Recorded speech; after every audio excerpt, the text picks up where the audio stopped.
Поука за пастирот. Во оваа овоземна книга јас тебе, возвишен Отец, ти дадов последно место. Но уверен сум дека во Божествената книга ти си запишан пред сите нас. Вистинит е оној кој рече, така последниот од смирение ќе биде прв по достоинство. Спореди Матеј 20:16. Глава 1. Вистински пастир е оној кој што изгубените духовни овци може да ги пронајде и поправи со помош на незлобливоста, сопствената грижа и молитвата. Вистински кормилар е оној кој што од Бога и преку сопствените подвизи примил духовна моќ со која е во состојба да го извлече бродот не само од морската бура, туку и од самото дно на океанот. Вистински лекар е оној кој што има тело и душа без болести и кому никаков лек од други луѓе воопшто не му е потребен. Вистински учител е оној кој што непосредно од самиот Бог ја примил духовната книга на знаењето, напишана со неговата рака, тоест со дејство на просветлување и кому други книги не му се потребни. На учителите не им прилега да предаваат според туѓи списи, како што ни на сликарите не им прилега да пресликуваат туѓи слики. Учејќи ги оние што се долу, учи ги на мудрост од озгора, учи ги од сетилното на духовното. Не заборавај што рекол оној кој вели дека на науката евангелска не се научил ни од луѓе, ни преку луѓе. Земното не може да ги излечи земните. Добриот кормилар ќе го спаси бродот, а добриот пастир ќе ги врати во живот и ќе ги излечи словесните овци. Колку повеќе овците одат по својот пастир, напредувајќи без запирање, толку повеќе и пастирот ќе му одговара за нив на домаќинот. Со својот збор, како со камен, нека ги мава пастирот овците кои што од мрзливост или од сластолюбие заостанале зад стадото. Бидејќи и тоа е обележје на добриот пастир. Кога овците ќе почнат да дремат од големата уморнина, сушност од пламенот на телесната страст, тој најмногу треба да внимава на нив, гледајќи на небото. Бидејќи во часовите на таквата жега, тие најлесно стануваат плен на волците. Впрочем, ако и овие овци, по примерот на вистинските, за време на жегата ја веднат главата на својата душа кон земјата, да ги имаме на ум зборовите, срце потиснато и смирено Бог нема да презре. Спореди Псалм 50:19. Кога стадото ќе го обземат темнината и ноќта на страста, постави го својот пес на неподвижна стража во ноќта. Не е ни малку невкусно својот ум да го замислуваш како прогонител на зверови. Глава 2. Природна работа е болниот да се радува кога ќе го види лекарот, иако можеби никаква полза од него нема да има. И ти, о прекрасен Отец, набави си фластер, прашоци, маст за очи, напитоци, сунѓери, лекови против повраќање, инструменти за пуштање крв, каутери, лековити масти, средства за спиење, нож, завој. Ако сите овие средства ни недостасуваат, како ќе покажеме својата лекарска вештина? Тоа би било невозможно. А награда не се дава за зборови, туку за дела. Фластер е лекот за видливите страсти, тоест за страстите на телото. Давање лек е лечењето на внатрешните страсти и исчистувањето од невидливите нечистотии. Прашок е понижувањето што го погодува човекот и го лечи од гнилежната гордост. Маст за очи е исчистувањето на душевното око на умот, наросено од возбудата на гневот. Напиток е карањето што предизвикува огорчување, но набрзо потоа доведува до исцеление. Пуштање крв е брзото чистење на невидливиот гној, тоест една итна и одлучна операција за спасување на болниот. Сунгер е негата и освежувањето на болниот од страна на лекарот со љубезни, кротки и нежни зборови, попуштањето, крв и операцијата. Каутер е казната и епитимијата која што за известно време човекољубиво се однесуваат заради покаяние. Лековита маст е утехата која што по палењето со каутер му се укажува на болниот со зборови или со мал одмор на телото. Средството за спиење означува да го земеш на себе бремето на послушникот и по пат на покорност да му пружиш одмор и сон безсонен и светло слепило за да не ги гледа собствените добра. Завоите означуваат трпење до смрт, со кои се засврстуваат и врзуваат оние што изнемоштиле и кои што се расслабени од суетата. Најпосле, ножот е налог и одлука да се осече душевно умртвениот и изгниен член за својата зараза да не им ја пренесе на другите. Она што за лекарите е благотворен лек против повраќање, за настојателите е бестрастието. Како што лекарите без каква и да е одвратност смело се прифаќаат да ја лечат секоја гнојна рана, така и настојателите можат да ја воскреснат секоја умрена душа. Настојателот треба да се моли покрај останатото и за тоа да сочувствува со сечија болка и да влезе во сечие расположение според тоа кој како заслужува, за и тој како Јаков да не им нанесе штета и на својот љубимец и на неговите собраќа. Предстојателите тоа го прават обично затоа што се уште не стекнале душевни сетила совршено извежбани за разликување на доброто, на злото и на она што не е ни добро, ни зло. Глава 3.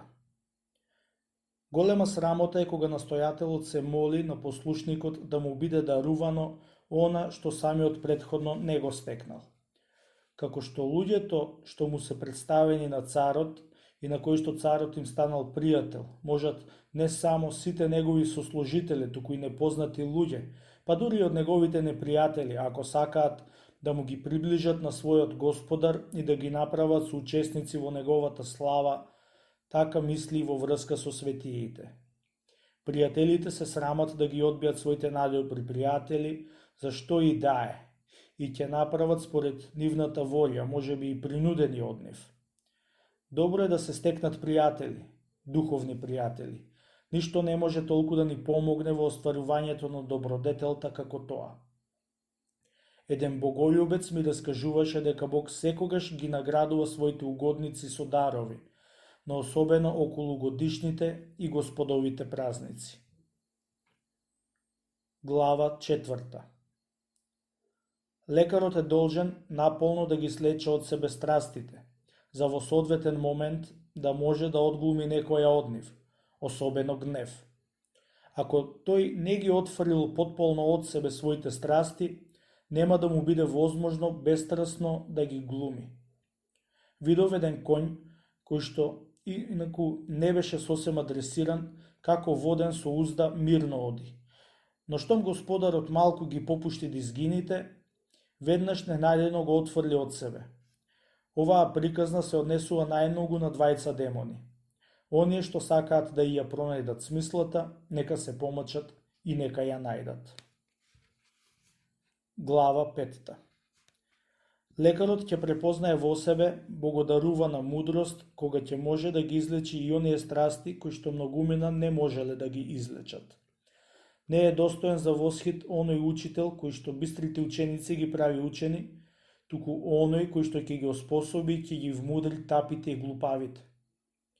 Вештината на возарите се покажува и фали тогаш кога ќе однесат победа со лоши коњи, особено ако при тоа уште ги сочувале и коњите.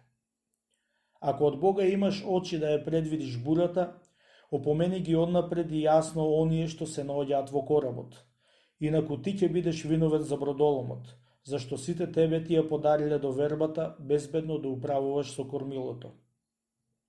Познавав лекари кои што на својот болен не му обрнаа внимание на причините за болеста, та со тоа предизвикаа и за болните и за себе голем труд и страдање. Колку повеќе настојателот гледа дека послушниците и посетителите му укажуваат полна доверба, толку повеќе треба будно да внимава на себе во се што прави или зборува, знаејќи дека сите гледаат на него како на главен образец и се што доаѓа од него го сметаат за правило и закон. Вистинскиот пастир ќе покаже љубов. Од љубов се распна пастирот Христос. Глава 6. Кога зборуваш со браќата, усвојувај го она што го гледаш кај другите. Така ќе ја одбегнеш излишната срамежливост. Нанеси му на болниот и болка понекогаш, за неговата болка да не стане хронична и да не заврши лошо благодарение на копното молчење. Многумина молчењето на кормиларот го имаат сватено како знак за добра пловидба, се додека не се насукале на карпи. Да слушнеме што му пишува великиот Павле на Тимотеј. Настојувај, вели, во време и во невреме. Спореди второ послание до Тимотеј 4:2. Во време, по моje мислење, значи кога укорените волно го поднесуваат укорот. Во невреме, кога укорот ги навредува. Водата не престанува да тече од изворот и кога нема ни еден жеден. Некои настојатели, така да се рече, се по природа срамежливи, па често молчат и тогаш кога не би смееле да молчат. Во тој случај таквите настојатели нека не се стеснуваат писмено да ги изложат потребните упатства, како што прават учителите со учениците. Да го слушнеме божествениот глас, кој што за некој вели искорнија, зошто да и пречи на земјата? Спореди Лука 13:7. Изфрлете го лошиот помеѓу себе. Спореди прво послание до Коринтијаните 5:13. Не моли се за овој народ. Спореди Еремија 7:16. И за Саул слично. Спореди прва книга Царства 16:1. Потребно е најпосле пастирот сето тоа да го знае, над кого, како и кога да применува такви мерки. Зашто никој и ништо не е повистинито од Бога. Ако некој не се засрамува ни кога го кориш насамо, на тој и јавниот укор сторен во присуство на многумина ќе му биде само повод за уште поголема бесрамност, во која што волно ќе го презре своето спасение. Глава 7. И овде го забележувам она што сум го видел кај многумина паметни болни. Знаејќи својата плашливост и слабост, ги молеа лекарите да ги врзат дури кога самите лекари немаа намера да го сторат тоа, за насилно според нивната желба да ги лечат. Зашто духот им беше бодар заради надежта во иднината, а телото слабо од застарените лоши навики. Спореди Матеј 26:41. Гледајќи го тоа, ги молев лекарите да ги послушаат. Духовниот патеводител не е должен секому што ќе дојде во манастир да му кажува дека патот е тесен и стрмен. Спореди Матеј 7:14. Ниту пак секому дека јаремот е благ и бремето лесно. Спореди Матеј 11:29. Подобро е секого да го наблюдува посебно и за секого да го избере соодветниот лек. На оние што се оптоварени со тешки гревови и заради тоа склони кон очајание, им одговара еден лек. На оние пак што се склони на гордоумие и вообразеност, повеќе им одговара друг лек. Известни луѓе, со намера да тргнат на далечен пат, ги запраша оние што знаат и од нив слушнаа дека патот е сосем безбеден. Штом го слушнаа тоа, лесно и восхитени се одлучија да тргнат, па кога изминаа половина пат, некои претрпеа несреќа, а други се вратија, зашто се покажаа неподготвени за тегобите што ги очекуваа на патот. Наспроти тоа, мислам дека никакви страшни зборови не можат да предизвикаат страв таму каде што божествената љубов се докоснала до срцето. И каде се јавува стравот од пеколот, таму се претрпува секоја мака. каде се забележува надеж на Царството Небесно, таму е и презирот кон се земно. Добриот војсководец треба јасно да ја знае положбата и местото на секој од подчинетите. Зашто можеби има такви што се борат во група. Некои се борат заедно со војсководачот пред останатите борци, а некои издвоено, сами, кои што треба да бидат одредени за борба во безмолвие. Не може кормиларот сам, без соработка на морнарите, да го спаси бродот. Ни лекарот не може да го излечи болниот, ако претходно самиот болен не му се обрати со полна доверба, покажувајќи му ги раните и молејќи го за лек. Оние што се срамеле своите рани да му ги покажат на лекарот, ги довеле тие рани до гниење, а многумина честопати и умирале. Глава 8. Додека овците пасат, пастирот не треба да престане да ја употребува свирката на пауките, особено штом ќе тргнат на спиење. Волкот од ништо толку не се плаши колку од екот на пастирскиот кавал. Пастирот не треба секогаш неразумно да се смирува пред подчинетиот, ниту секогаш неразумно да се превознесува. Во двата случаи треба да се угледа на Павле. Спореди второ послание до Коринтијаните 10.10 и 12.10. Господ често им ги затвора очите на подчинетите, за да не ги видат маните на настојателот. А кога самиот настојател ќе почне да им ги открива своите мани, раѓа во нив недоверба. Познавав настојател кој што во најдлабоко смирение се советуваше со децата за известни работи. Познавав и еден друг настојател кој што во својата вообразеност секогаш сакаше да ја покаже својата памет, обраќајќи се кон нив со подсмев. Сум видел, иако ретко, како во известни околности страстниците управуваат со бестрастните и малку по малку, засрамувани од своите подчинети, се ослободуваа и од сопствените страсти. Мислам дека тоа им е всушност награда за спасението на подчинетите. И така управувањето во страстна состојба им послужува како основа за бестрастие. Глава 9. Треба да внимаваме да изгубиме сред море она што сме го стекнале во пристаништето. Тоа ќе го разберат оние што се оттиснуваат во вревата на светот, иако уште не се извежбани. Навистина голема работа е храбро и јуначки да се поднесува жегата, скрпта и тишината на тихувањето, и да не се бара охрабрување и утеха надвор од својата ќелија, како што прават малодушните морнари, кои во мигови на неподнослива жештина скокаат во водата. Неспоредливо поголема работа е човек да не се плаши од вревата, туку сред тој џагор да остане во срцето неустрашлив и неподвижен, живеејќи однадвор со луѓето, а однатре со Бога. Глава 10.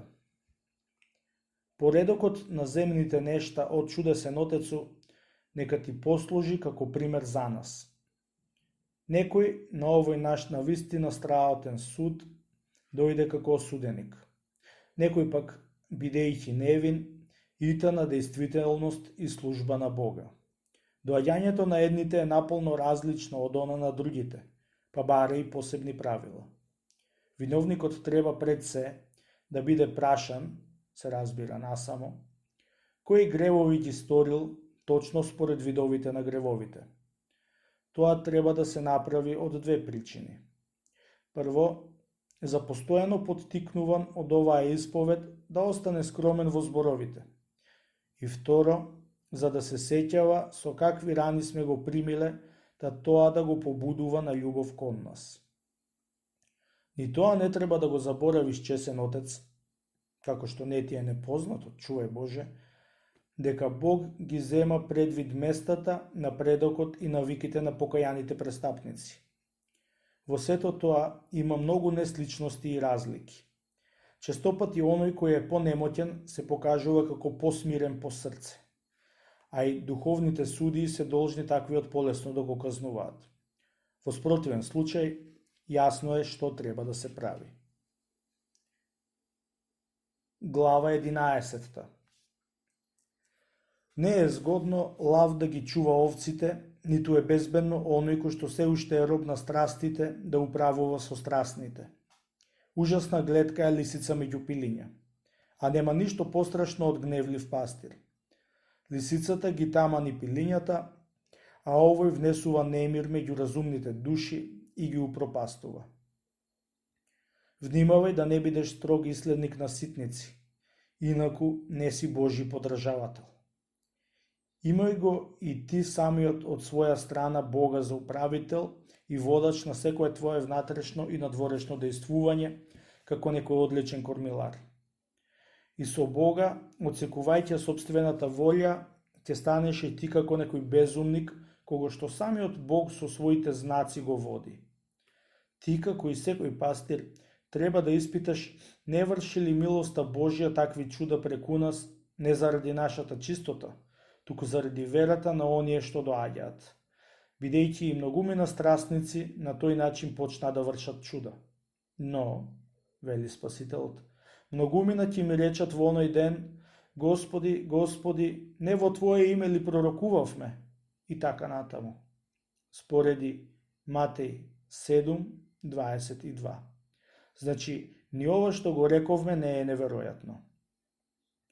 Кој на вистина нашол милост пред Бога, тој може незабележливо да им чини добра и на намачените, имајќи од тоа две најголеми ползи.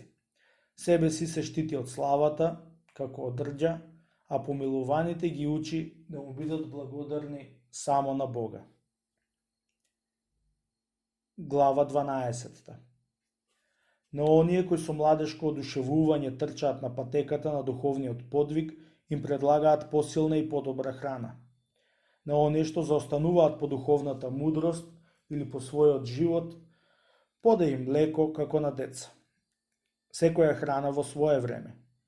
Често пати една иста храна едни луѓе ги прави усрдни, а други безволни. При сеењето на духовното семе треба да се внимава на времето и на лицето, на количеството и квалитетот. Известни луѓе, не придавајќи и никакво значење на одговорноста на настојателството, се прифатија неразумно да бидат пастири на души човечки. Иако порано имаа големо богатство, си заминаа од овој свет со празни раце, затоа што неразумно им го раздадоа тоа богатство на други. Како што има вистински и законски деца, па деца од втор брак, потоа најденчиња и најпосле деца родени од блудница, така се познати и многу видови на духовно усвојување кои што им одговараат на тие видови деца. Постои вистинско духовно усвојување, предавање на душата за душата на ближниот во се. Постои и такво духовно усвојување кога пастирот ги презема на себе до тогашните гревови на усвоеникот и ништо повеќе. Или само оние гревови кои што ќе се направат во меѓувреме и само толку. Некои пак, со оглед на недостатокот на духовна сила и на отсуството на безстрастие, го примаат на себе само товарот на сопствените наредби. Па и во самото совршено духовно усвојување, нашата одговорност е сразмерна на отсекувањето на сопствената волја што го врши усвојуваниот. Вистинскиот син се препознава во отсуство на таткото. Настојателот треба да ги пронајде и во очи оние што му се противат и што му одговараат во присуство на други, та пред известни големи подвижници да ги казни со тешки епитимии, за со тоа да ги заплаши и другите, макар тие епитимии и тешко да ги погодат. Поважно е тоа што многумина ќе бидат научени на памет, од тоа што на еден ќе му биде повредена суетата. Има луѓе кои што поттикнати од духовна љубов ги земаат на себе бремињата од другите и над својата моќ, сеќавајќи се на оној кој рече: од оваа љубов никој нема поголема. И така натаму. Спореди Јован 15:13. А има и други луѓе кои што од Бога можеби и добиле способност да примат на себе туѓо бреме, но тешко се одлучуваат да го преземат товарот на спасението на ближниот.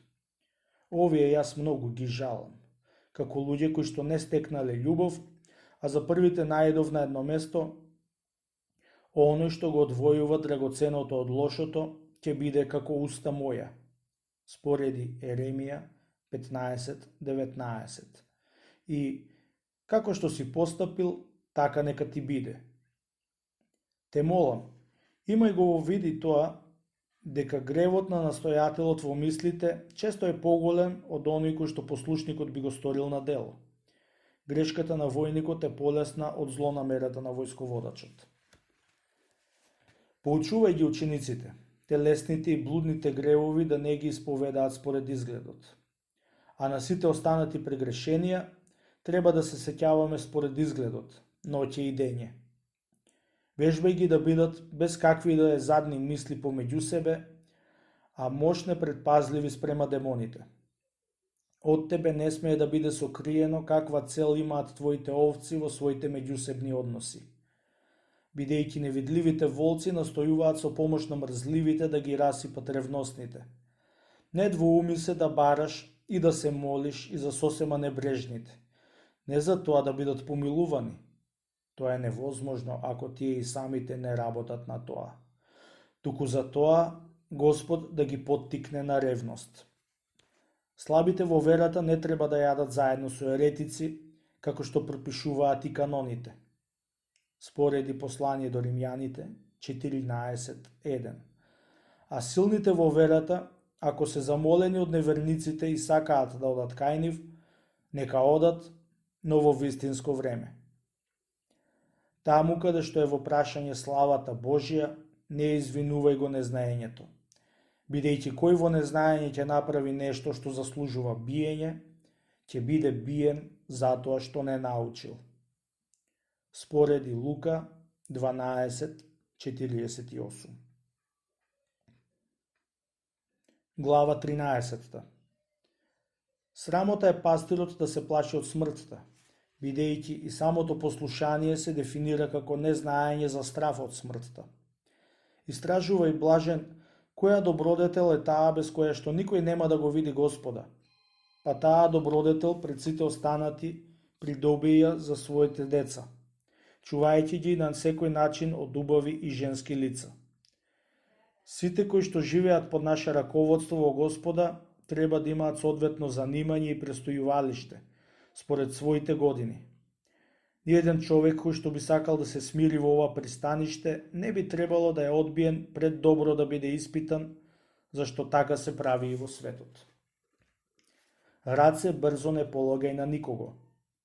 Спореди прво послание до Тимотеј 5:22.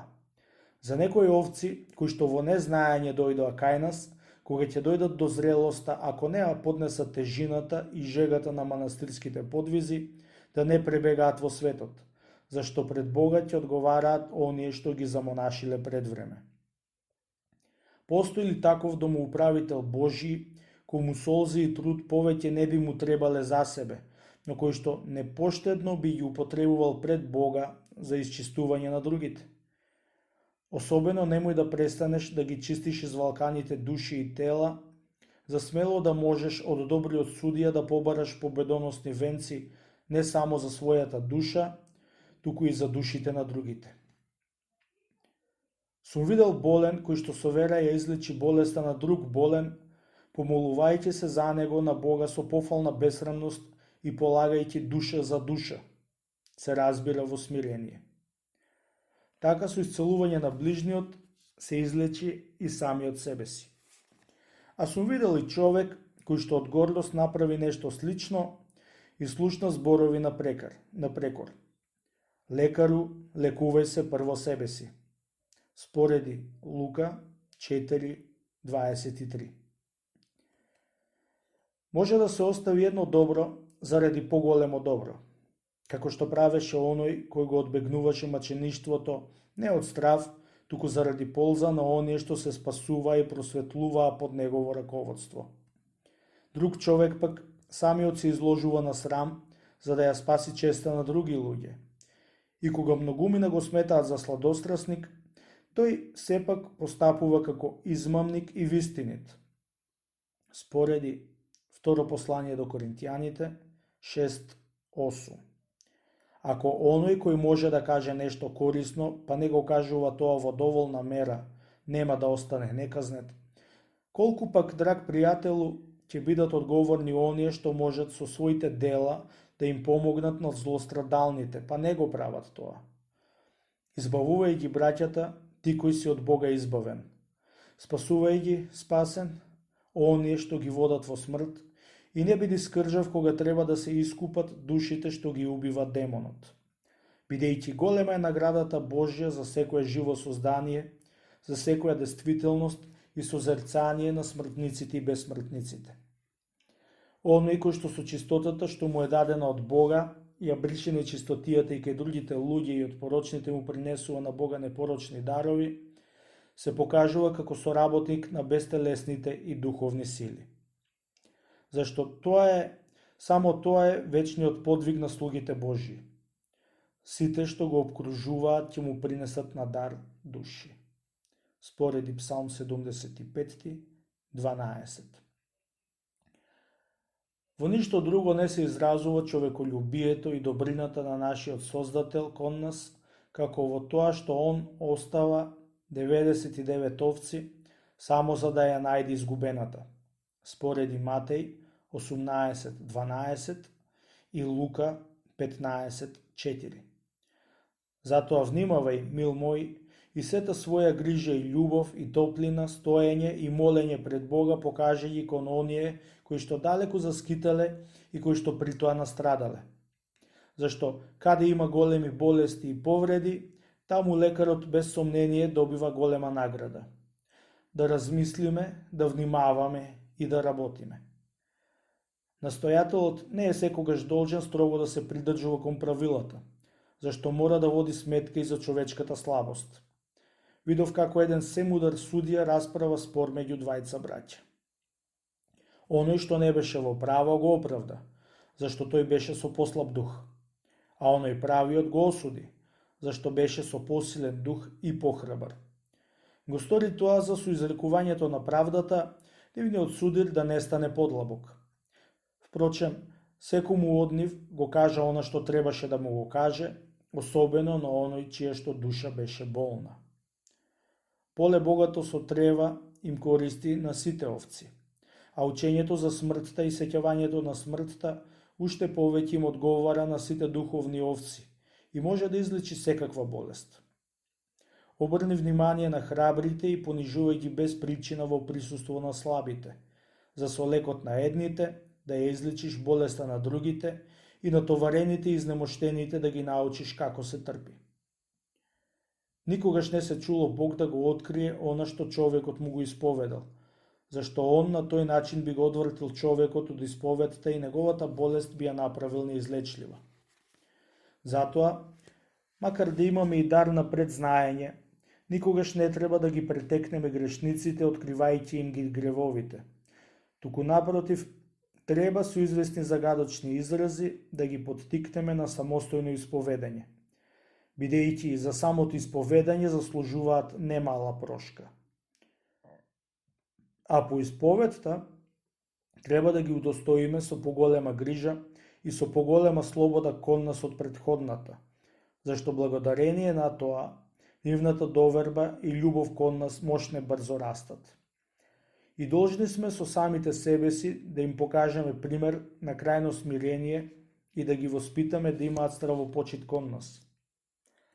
Гледај само со своето претерано смирение да не навлечеш на главата на своите деца жив жар. Спореди Послание до Римјаните 12:20. Во се треба да бидеш трпелив, освен кога се работи за непослушание. Обрни внимание да не има во твоето воштарник и такво дрво, кое што залудно зафаќа место, додека на друго место можеби би можело да донесе плод. Никако немој да се стеснуваш таквото дрво со помош на љубезно одвраќање, со совет да го пресадиш. Понекогаш настојателот може без опасности да го раководи своето братство кон добродетелта, дури и на места кои што не се многу пријатни, зашто се полни со повод за сластолюбие или затоа што се многу населени. Според тоа, Пастирот треба да биде предпазлив при примањето на духовните овци, зашто Бог не забранува секакво одбивање и одбегнување прием. Ако лекарот има голем успех во подвигот на тихување на душата, не му е многу потребно да се грижи за телесното тихување на болните. А ако го нема првото, ќе го употреби второто. Ниеден наш дар на Бога не може да му биде толку угоден, како што се тоа словесните души што му се принесуваат на жртва преку покајанието. Сета вселена не вреди колку една душа. Вселената ќе помине, а душата е и останува бесмртна. Глава 14. Затоа блажен немој да ги славиш оние што му го жртвуваат на Христа имотот, туку оние што му принесуваат духовни овци. Сепаленицата треба да ти биде без маана, инаку нема да имаш никаква полза. Онака како што треба да се разберат зборовите, Синот човечки требаше да биде предаден, но тешко на оној човек што го предава. Спореди Матеј 25:24 и Лука 22:22. Така ми изгледа дека треба да биде разбрано и спротивното, дека многумина што го сакаат спасението треба да се спасат, но награда ќе им се даде само на оние преку кои што по Господа се спасиле. Пред се, чесен Отецу, потребна ни е духовна сила за да можеме да ги поведеме за рака како деца и да ги ослободиме од толпата оние помисли кои што настојуваме да ги воведеме во светоста на светиите и на кои што се обидуваме да им го покажеме Христа како седи на нивната таинствена и скриена трпеза додека уште се наоѓаат во предворието на влезот и додека толпата ги притиска и дави со намера на некој начин да ги спречи да влезат. А ако некој притоа се сосем нејаки или слаби, треба да ги кренеме на своите рамена и да ги понесеме се додека не преминат низ вратата на овој навистина тесен влез. Овде е обично најголема толпа и туркање, заради што и рече некој за оваа врата, овие маки ми предстојат додека не влезам во светилиштето Божјо.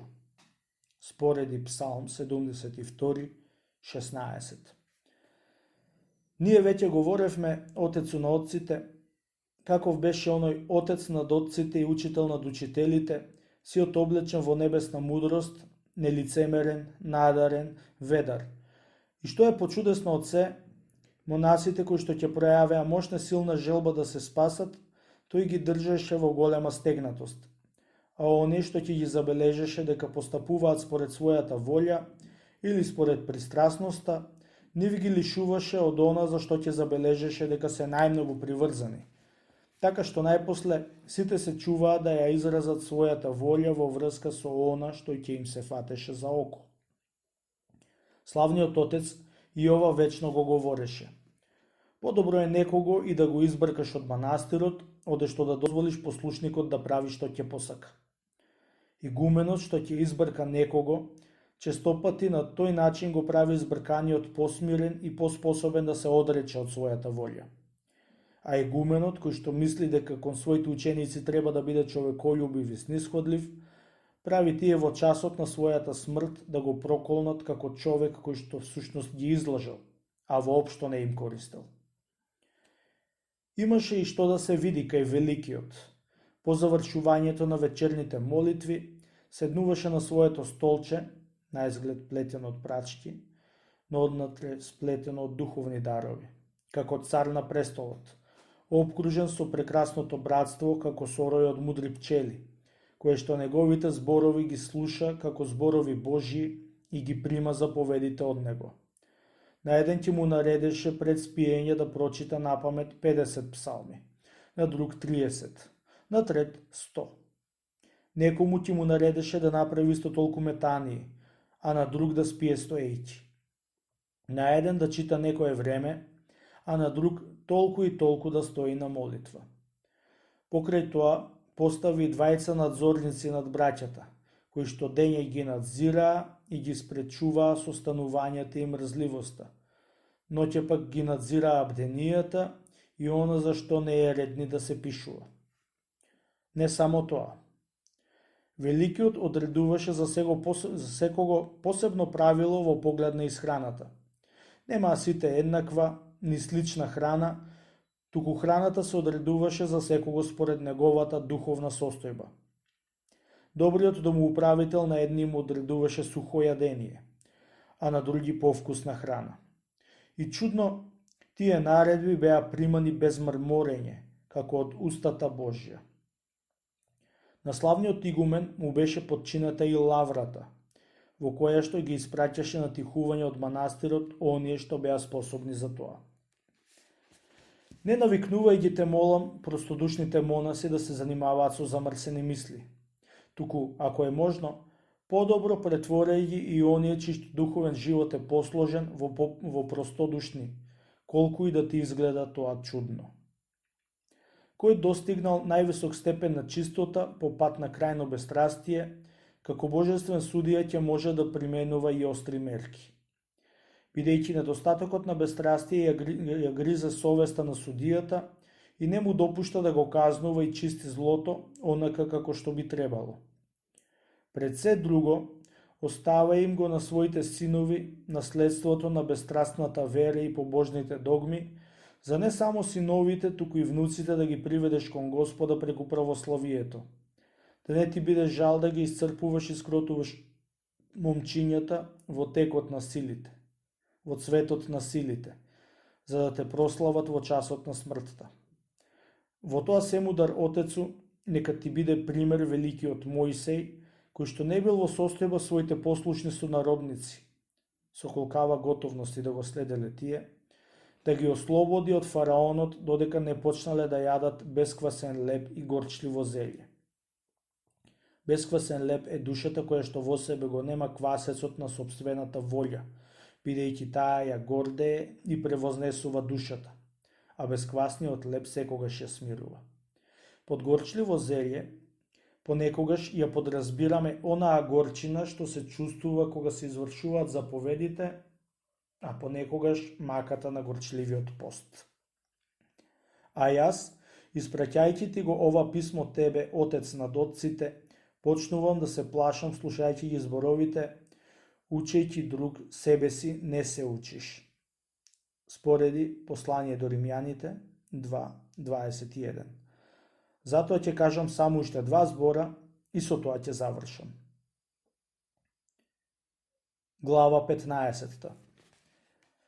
На душата која што со помош на чистотата се соединила со Бога, не е потребно да слуша друг за да се научи, бидејќи таа, блажена, самата во себе го носи вечниот Логос, воведител во божествените тајни, патеводител и просветител. Таква е, се сеќавам, твојата најсвета и светла глава. Позната ми е не само од раскажување, туку и по самите дела и од собствено искуство, твојата сечиста душа, која што блеска како звезда, особено со звероубиствена кроткост и смирение, како и кај оној велик законодавец по чии стапки и ти најтрпелив одиш. Искачувајќи се секогаш во височина, уште малку па и него да го престигнеш, во славата на чистотата и трофејот на целомудрието, со кои добродетели, повеќе од што било друго, можеме да му се приближиме на Бога Сечистиот, дарителот на секое бестрастие и потпора, кои луѓето кои што уште се наоѓаат на земјата со помош на бестрастието ги пренесува на небото.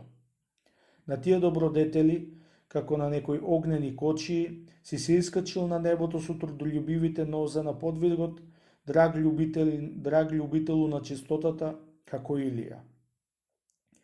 И не само што го уби египтјанецот и победниот венец го сокри во песокот на смирението, туку и на гората се искачи и во своето трнливо живење на ова место на кое што и зверовите тешко можат да доползат, го виде Бога и уживаше во гласот негов и во зрачењето на неговата светлина. Ги собу обувките, тоест сиот мртовечки покров на стариот човек, и го фати за опашка, тоест му го најде крајот на оној кој што од ангел стана змеј, го фрли во неговата собствена пештера и во најдлабоката јама, во Египет на крајната темнина. Го победи фараонот, горд и див, ги порази египтяните и ги погуби нивните првенци, а тоа ти е и најголемата победа.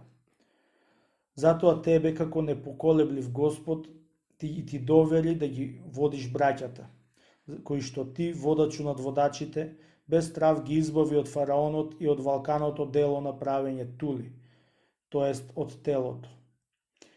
И со твојот опит им даде да го видат огнот Божји и облакот на чистотата, кое што гасне секаков пламен. И не само тоа. Ти и ова пламтечко црвено море, на кое што пропаѓаат толкумина луѓе, го раздвои пред нив со својата палка. И со својата пастирска вештина ги направи триумфални победници, украсени со трофеи, потупувајќи ги зад нив конечно сите што ги прогонувале.